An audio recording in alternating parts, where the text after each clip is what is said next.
Au plus fort de la guerre froide, pourquoi un petit groupe d'élite d'opérateurs SEAL, connu sous le nom de Red Cell, s'est-il introduit dans une base de sous-marins nucléaires américaine fortement gardée sans être détecté? Et après avoir neutralisé les sentinelles, pourquoi ont-ils commencé à placer des charges explosives dans des zones hautement sensibles, et même dans une aile d'hôpital? Pour couronner le tout, ils ont même réussi à pénétrer dans l'un des sous-marins top secrets, où ils ont placé encore plus de charges explosives. Pour ajouter au mystère, l'unité ne s'est pas retirée discrètement. Leur commandant est allé s'asseoir avec le commandant de la base pour l'informer de ce qu'ils avaient fait. Le chef de cette opération audacieuse était Richard Marcinko, indicatif Demo Dick, un personnage hors du commun dans l'histoire de l'armée américaine.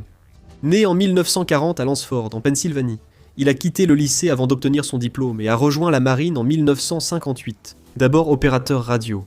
Il a ensuite candidaté à la formation de relève des unités de démolition sous-marine, précurseur des Navy Seals. En 1965, il a terminé l'école des aspirants officiers, a été promu enseigne de vaisseau et a rejoint le SEAL Team 2 en 1966. Il a ensuite mené 2 missions au Vietnam, remportant de nombreuses médailles, dont la Silver Star, la première de ses 4 bronze stars, et la Croix de la Vaillance vietnamienne. Apparemment, après plusieurs opérations réussies, les Nord-Vietnamiens ont mis une prime sur sa tête. Mort ou vif, de préférence mort. Ce n'était que le début de sa carrière.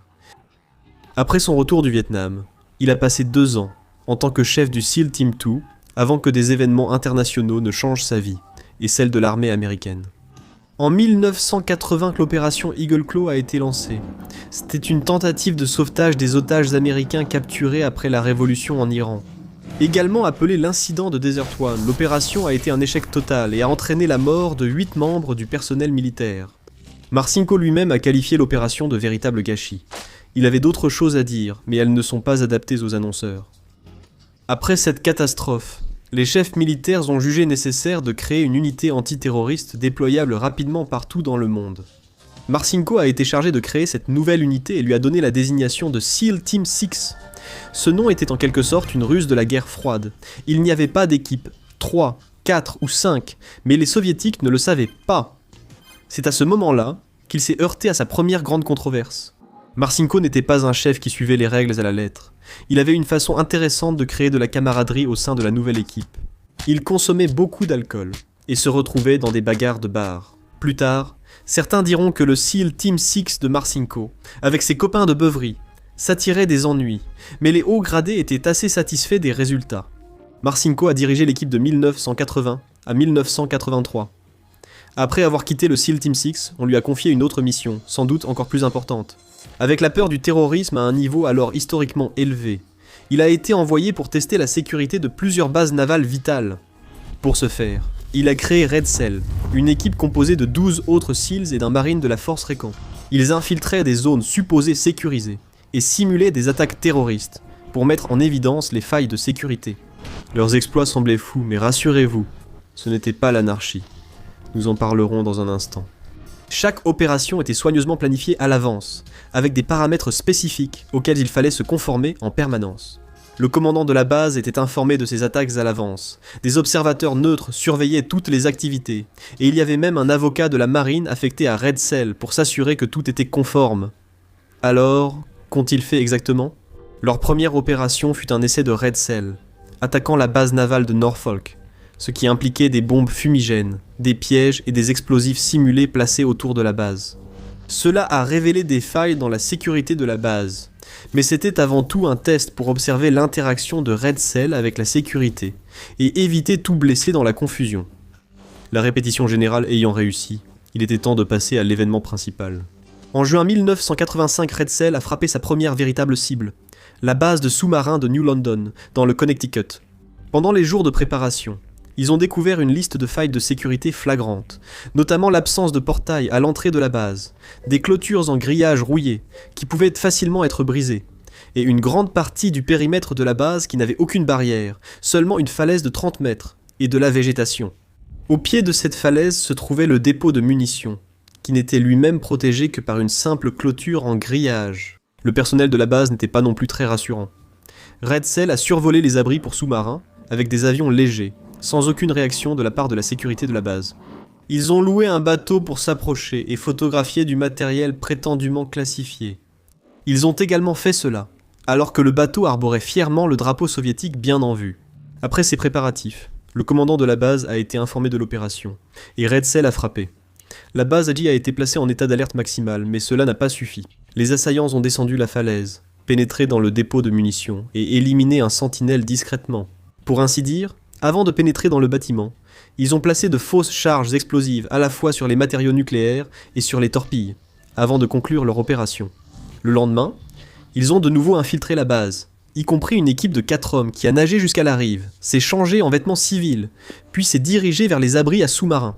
Ils ont posé de fausses charges explosives sur les barres de plongée d'un sous-marin, puis sont entrés dans un autre pour installer d'autres charges autour du navire. Une autre équipe est entrée dans la base et a placé des explosifs dans l'hôpital, le quartier général et les bâtiments de communication. Tout cela sans réelle résistance. Ah, et toute l'opération a été filmée. Alors, une fois l'exercice terminé, Marcinko s'est assis avec les responsables de la base et s'est fait un plaisir de leur signaler chaque faille dans leurs mesures de sécurité. Lors du week-end de la fête du travail de la même année, Red Cell a mené une nouvelle attaque, cette fois directement au cœur du gouvernement américain. Leur cible était la base aéronavale de Point Mugu en Californie. Ils se sont infiltrés sur la base grâce à la sécurité défaillante aux portes, ont placé de faux explosifs dans les prises d'air de plusieurs FA-18 Hornet, neutralisé l'antenne principale de communication, et pris des otages dans une cafétéria hors base. Ce n'est même pas la partie la plus folle. Ils ont ensuite volé un transporteur d'armes, chargé dessus une fausse bombe de 500 livres en dissimulant l'engin sous la toute dernière technologie de la guerre froide, une bâche en plastique. La bombe sous bâche a été déposée sur le parking de la caserne des officiers, où elle était restée sans surveillance tout le week-end férié. Ils ont alors vu une occasion encore meilleure. Le président de l'époque, Ronald Reagan, aimait passer ses vacances dans son ranch à environ 200 km de là.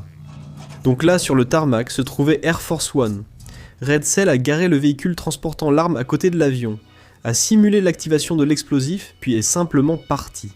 Cependant, les controverses n'ont pas manqué. Lors d'un exercice en 1986, Ronald Sheridan, un agent de sécurité civile sur une installation navale, a été réveillé à 3h du matin à propos d'une menace potentielle pour la base.